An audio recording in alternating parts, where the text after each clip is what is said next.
घमंडी ससुराल की। रमा को शादी के बाद भी पढ़ाई लिखाई का बड़ा ही शौक था। वो टीचर बनना चाहती थी।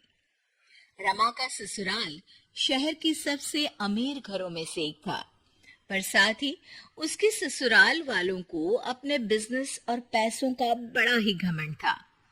शादी के कुछ वक्त बाद रमा अपनी सास के पास अपनी नौकरी की बात करने जाती है। अरे रमा, तू यहाँ? क्या हुआ? सब ठीक तो है ना? जी मम्मी जी, सब ठीक है।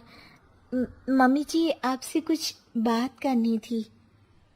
अरे रमा, अब तू बात करने को भी पूछेगी क्या? बोल पगली, जो भी बोलना है। मम्मी जी, अब तो शादी को काफी समय भी हो गया है और घर में सभी काम के लिए नौकर लगे हैं। मैं सारा दिन घर पर बोर हो जाती हूँ मम्मी जी। मैं नौकरी करना चाहती हूँ। अरे, ये क्या बोल रही है तू? नौकरी? क्या कमी है तुझे रमा?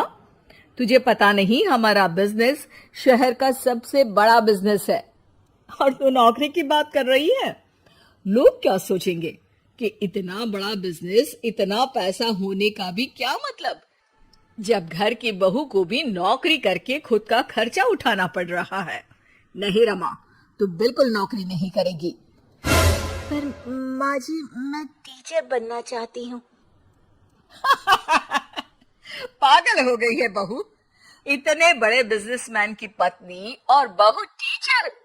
देख रमा, तुझे पैसे चाहिए तो मैं तुझे देती हूँ, पर ये नौकरी की बात तू अपने दिमाग से निकाल दे।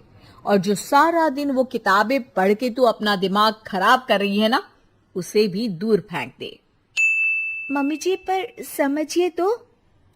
रमा, देख, अगर तुझे यही बात करनी है तो चली जा यहाँ से, वरना मैं आज तुझे राहुल से बोल के तेरे मायके वापस भिजवा दूंगी, फिर वहीं गरीबों की जिंदगी में सड़ना। रमा छोटा दिल करके वहां से चुपचाप अपने कमरे में वापस चली जाती है। कुछ वक्त बाद रमा का पति राहुल कमरे में आता है। अरे रमा, क्या हुआ? इतना शांत क्यों हो आज? क्या हुआ? मैडम को शॉपिंग पे जाना है क्या? नहीं जी, बस यूं ही। अरे बोलो भी रमा, तुम्हारा यूं शांत रहना मुझे अच्छा नहीं लगता। रमा पति के सामने नौकरी करने की बात रखते हुए कहती है, सुनिए ना, मैं नौकरी करना चाहती हूँ। मम्मी जी से इस बारे में बात हुई थी, लेकिन उन्होंने साफ इनकार कर दिया। इसलिए मैं आपकी सहमति चाहती हूँ। राहुल रमा की बात सुनकर जोरों से हंस पड़ता है।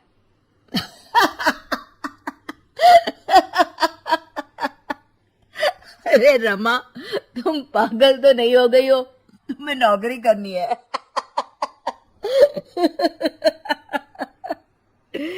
क्या कमी है तुम्हें? तुम्हें शॉपिंग पर जाना है तो मेरा क्रेडिट कार्ड लेकर जाओ। और वैसे भी तुम एक अमीर बिजनेसमैन की पत्नी हो। तुम भी ना रमा। रमा राहुल के सामने नौकरी करने की जिद करती है। पर सुनिए तो, मैं नौकरी पैसों के लिए नहीं, अपने लिए करना चाहती हूँ। मेरा बचपन से टीचर बनने का सपना था। मैं उस सपने को पूरा करना चाहती हूँ। पागल हो चुकी हो तुम। बिल्कुल पागल। राहुल भी माँ की भाषा बोलता है और रमा के सपनों का मजाक उड़ाकर सो जाता है। रमा फिर से अपना दिल छोटा करके सो जाती है। अगले दिन सुबह रमा मम्मी जी से कहती है, मम्मी जी, मैं पास वाले बाजार तक जा रही हूँ। ठीक है बहू, पर शाम को जल्दी लौट आना। जी मम्मी जी। रमा सामान लेने मार्केट जाती है।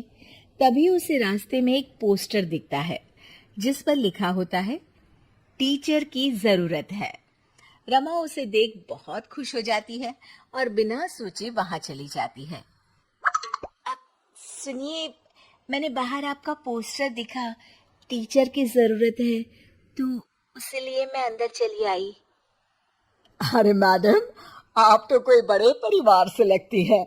हमारा तो बस एक छोटा सा एनजीओ है जिसके लिए हमें एक टीचर की जरूरत है जो कम पैसों में इन बच्चों को पढ़ा सके। अरे नहीं नहीं, मुझे पैसों की जरूरत नहीं है। मैं बस इन बच्चों को पढ़ाकर टीचर बनना चाहती हूँ। अच्छा मैडम जी, अब कल सुबह से रोज आ जाइएगा। रमा वहां से चली जाती है। अगले दिन, मम्मी जी, मेरी सहेली नई किटी पार्टी खोल रही है, तो मुझे कुछ दिन रोज उसके यहाँ जाना है। क्या मैं जा सकती हूँ मम्मी जी? सासू माँ खुश हो जाती है। अरे वाह रमा, किटी पार्टी, मैं भी चलती हूँ तेरे साथ। सासू माँ के साथ चलने की बात सुन रमा डर जाती है। माँ जी, वहाँ कोई आपकी उम्र का नहीं होगा, आप वहाँ बोर हो जाएंगी। अच्छा ठीक है बहू, तू जा, पर शाम को वक्त से आ जाना। हाँ। रमा सासू माँ से झूठ बोल बच्चों को पढ़ाने निकल जाती है। वक्त बीतता चला जाता है और कई दिनों तक यही सिलसिला चलता रहता है। एक दिन अचानक, अरे ये रमा के कमरे में कॉपी और पेन, ये तो बच्चों की कॉपी लगती है। रमा, ओ रमा, तेरे कमरे में ये बच्चों की कॉपी और पेन कहाँ से आया? रमा डरती हुई वहां आती है।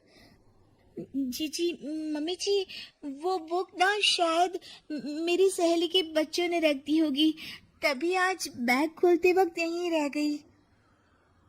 सासू माँ रमा की बात सुन शक में आ जाती है।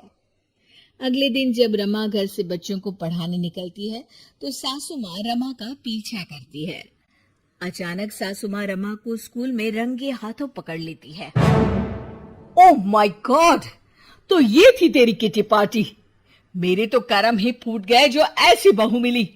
क्या मुंह दिखाएंगे हम दुनिया वालों को जब उनको ये बात पता चलेगी कि इतने बड़े बिजनेसमैन घर की बहू छुप के यहां नौकरी कर रही है। ओह गॉड, ये सब देखने से पहले मैं मर क्यों नहीं गई? तूने तो हमारा नाम ही डुबो दिया। चल कर, अभी बताती हूं तुझे। सासू माँ गुस्से में रमा को घर ले ही जा रही होती है कि तभी वहां स्कूल का मैनेजर आ जाता है और रमा से कहता है, अब मैडम जी, आपका बहुत बहुत धन्यवाद। आज आपकी वजह से हमारे एनजीओ के बच्चों ने शहर में टॉप कर हमारे एनजीओ का नाम रोशन किया है। आपका शुक्रिया मैडम जी। इतने अमीर परिवार से होने के बावजूद भी आपने बिना पैसों के इन बच्चों को पढ़ाया। जब तक आप जैसे लोग इस दुनिया में हैं, कोई गरीब का बच्चा पढ़ाई में पीछे नहीं रहेगा। मैनेजर की बातें सुन सासू माँ का रमा के प्रति दिल पिघल जाता है और वो रमा से कहती है, बहू, तू कल से रोज इन बच्चों को पढ़ाने जा सकती है, पर साथ ही इन बच्चों के लिए नए कपड़े और किताबें भी ले जाना। इन बच्चों की पढ़ाई में कोई कमी नहीं होनी चाहिए। सासू माँ की बातें सुन रमा खुश हो जाती है और फिर से बच्चों को पढ़ाने में लग जाती है, पर अब छुपाकर नहीं, खुलेआम।